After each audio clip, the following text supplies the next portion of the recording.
Welcome to my channel এ সুমান্তা। আজকে দেখাবো Serampore pet market. Serampore pet market হলো শ্রীরামপুর স্টেশন থেকে আপনারা হেঁটে আসতে পারেন অথবা টোটো করে 10 টাকা ভাড়া টোটোতে শ্রীরামপুর কোর্টে নামবেন। শ্রীরামপুর কোর্টের কাছে শ্রীরামপুর পেড মার্কেট, অথবা যারা ব্যারাকপুর দিয়ে আসবেন ব্যারাকপুর ধোবিঘাট থেকে ফেরি সার্ভিসে Serampore pet market. Serampore pet market প্রতি রবিবার প্রায় সকাল 7টা থেকে প্রায় 1টা থেকে দুটো পর্যন্ত খোলা থাকে। আপনারা প্রতি রবিবার আসতে পারেন। শ্রীরামপুর পেড মার্কেটে শুধু কুকুর নয়, কুকুরের সাথে বিভিন্ন রকম পাখি, বিভিন্ন রকম মাছ, বিভিন্ন রকম গাছ পেয়ে যাবেন। এছাড়া পশু পাখির জন্য খাদ্য সামগ্রীও পেয়ে যাবেন বিভিন্ন দামে। আপনারা এসে এখানে দরদাম করে নেবেন। শ্রীরামপুর পেড মার্কেট আমার প্রথম আসা। আমি আজকে 28 এপ্রিল 2024 রবিবার এসেছি। আজকে প্রচণ্ড গরম, 41 ডিগ্রি তাপমাত্রাতেও এসেছি। তবুও এখানে দেখলাম কিছু কিছু দোকান বন্ধ আছে গরমের জন্য। এছাড়া পশু পাখিরাও গরমে খুব কষ্ট পাচ্ছে। তাই গরমের দিনে একটু তাড়াতাড়ি আসার চেষ্টা করবেন, বেলা 1টা পর্যন্ত নাও থাকতে পারে।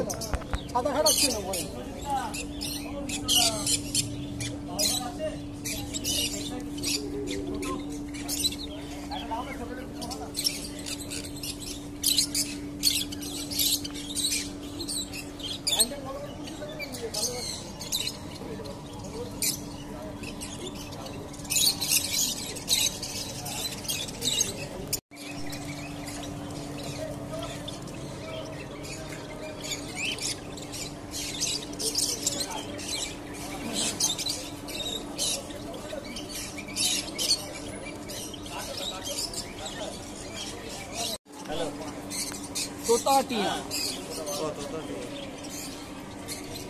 না কত দাম?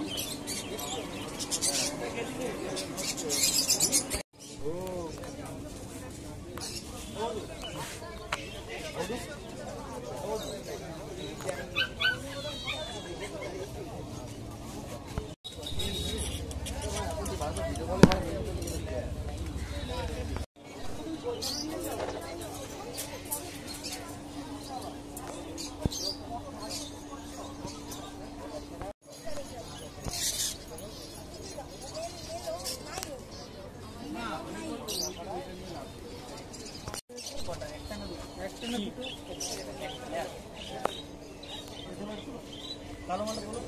আরে কালো মালটা চুরি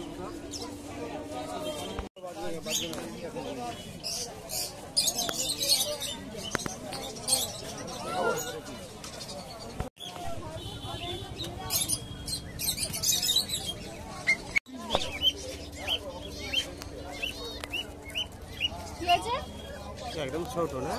হ্যাঁ একটা নিয়ে লাগো খরগোশ, আমার নিয়ে খরগোশ।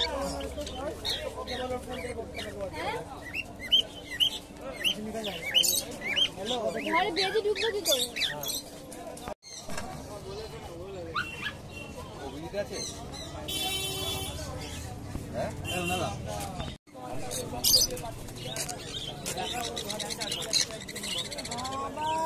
Thank you.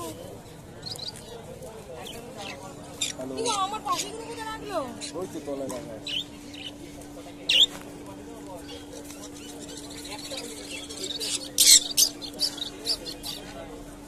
আমার এই যে তোমার ফিশার এই লাভবার্ডগুলো, হ্যাঁ গ্রিন কালারের, আমার এই মাথাটা রেড হয় না, ওইটা বেশি ভালো। এতক্ষণ দেখলেন বিভিন্ন রকম পাখি ও বিভিন্ন রকম কুকুর বিড়াল। এখন আপনাদের দেখাচ্ছি বিভিন্ন রকম মাছ, বিভিন্ন রকম গাছ ও বিভিন্ন রকম জিনিস কেনার, যেমন পশু পাখি কেনার ও মাছে বিভিন্ন রকম সামগ্রিক দ্রব্য ও খাদ্য সামগ্রী। দেখতে থাকুন। Thanks for visit my channel.